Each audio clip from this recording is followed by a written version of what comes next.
Hi, it's Tim Hagen from Progress Coaching, and I'm going to introduce a concept that I've talked a lot about.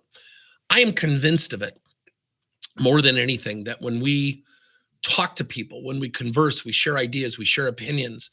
When a boss talks to a subordinate talks to a boss, we're emotional creatures. We all are, right? You are, I am. And I want to lead off with something called emotional interpretation. And emotional interpretation is we typically hear something, we emotionally react. End of the year review. You go into an end of the year review and you say to yourself, I'm going to get a raise. And you find out you only get a cost of living raise and you thought it was going to be more.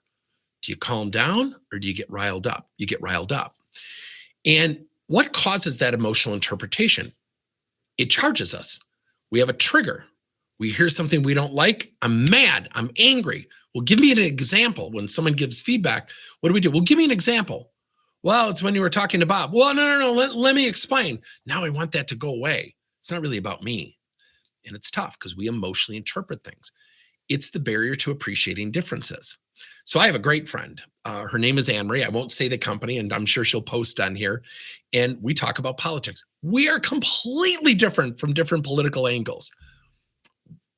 She's a great coach, by the way. And I said to her one day, I said, do you know we never fight about politics and we totally disagree with each other? We laugh half the time. And she said, well, I've learned this. And she was describing some of her learnings and I was describing some of my learnings. And recently, I'm going to bring up a sore subject for people. We had our infamous thing here in the United States with Zelensky, the president of Ukraine, and then President Trump. And I posted something on Facebook and I wanted to see the reaction I get. And I had some people say, oh, I give you a lot of credit to being so brave. Just my opinion, but I didn't state an opinion.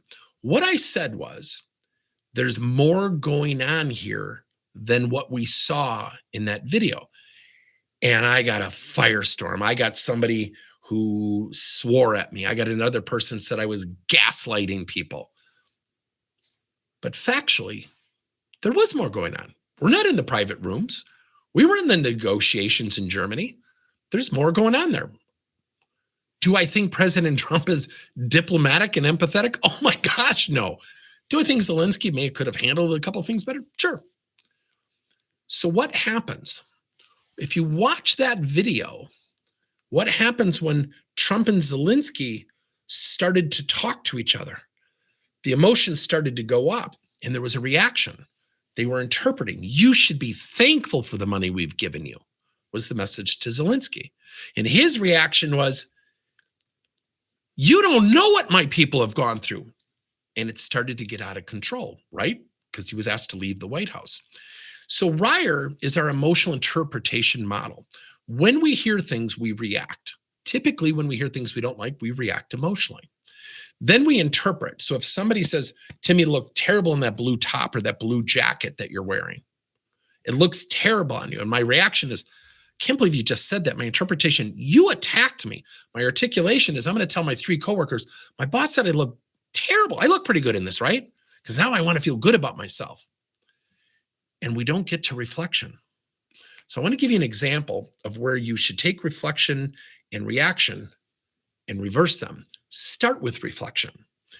So think of it this way. Have you ever had that fight with a good friend who said some things that they didn't mean, and then you said some things that you didn't mean, and all of a sudden you just part ways and you're angry, you're upset, and then all of a sudden you're in a meeting together or at a social event and you bump into each other, and what do? Hi, how you doing? Hey, look, last week I said some things that I shouldn't have said. I took some things out of context. I want to apologize. The other person goes, yeah, you know what? So did I. I certainly said some things I didn't mean either. I owe you an apology. What's the difference? It's reflection. So when you take the time, so I'm going to go back to my friend Anne-Marie, who I absolutely love. And she was explaining something to me. And I said, but Anne-Marie, your view of that political situation comes from your background, your ethnic, your cultural, your diversity, which I don't have.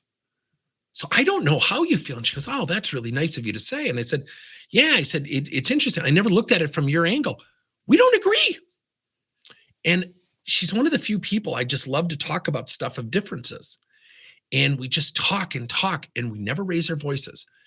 I'm probably louder than she is. She wouldn't admit that, but we just have these incredible conversations about disagreement. So when I post things, I always get this reaction.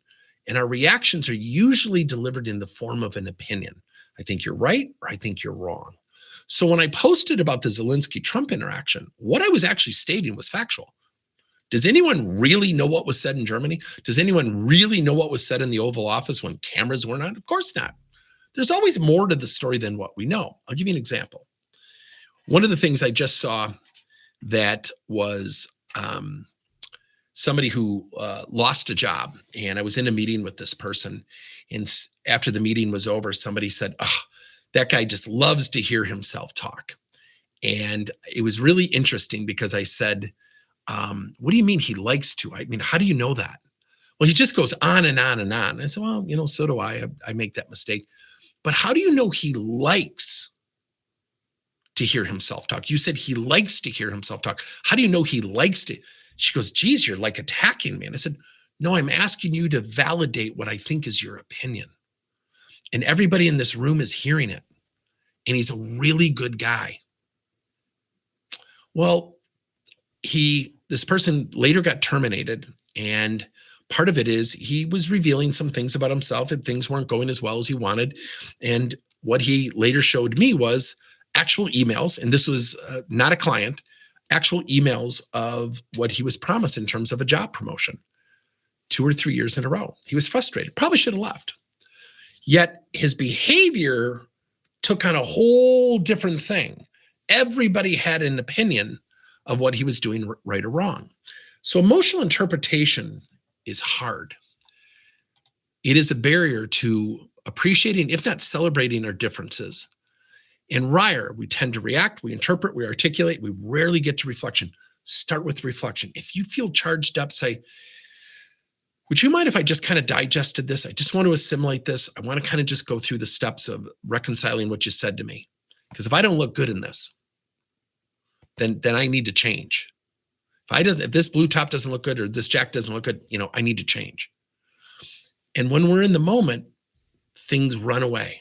And I say this to people all the time. When you go to the water cooler and say to 3 people, oh, my boss attacked me, 27 people will know about it by noon. What do you mean? I said, you think those 3-4 people are going to keep it quiet? I heard Tim's boss is a jerk. He got him in a headlock, and oh my gosh, the storm, the narrative, the changing of the reality starts. And what we have to do is reverse these R's and start with reflection. When you feel emotional, take a deep breath. Still feel emotional? Take a couple more deep breaths. Feel like you can't handle it without getting that emotion out of your system? Ask for some time to think about it. It seems crazy, right? So when you think about a Democrat and a Republican going out for a really calm lunch to exchange ideas, anybody laughing right now? And that's what emotional interpretation does. What it really does, it becomes the barrier to appreciating the other person's viewpoint. And it's hard. A lot of times we go into those discussions doing what? I got to convince that person to come to my side. Really? So why do they have the beliefs that they do? So when we hear feedback we don't like, deep breath. Still feel like you don't like what you hear? We tend to dismiss it based on agreement or disagreement. We push it away. It's not me. That's not true. It's tough looking in the mirror and being really honest, which is the major tenet of emotional intelligence, self-awareness. Looking in the mirror and being really honest. Not easy. What are your thoughts?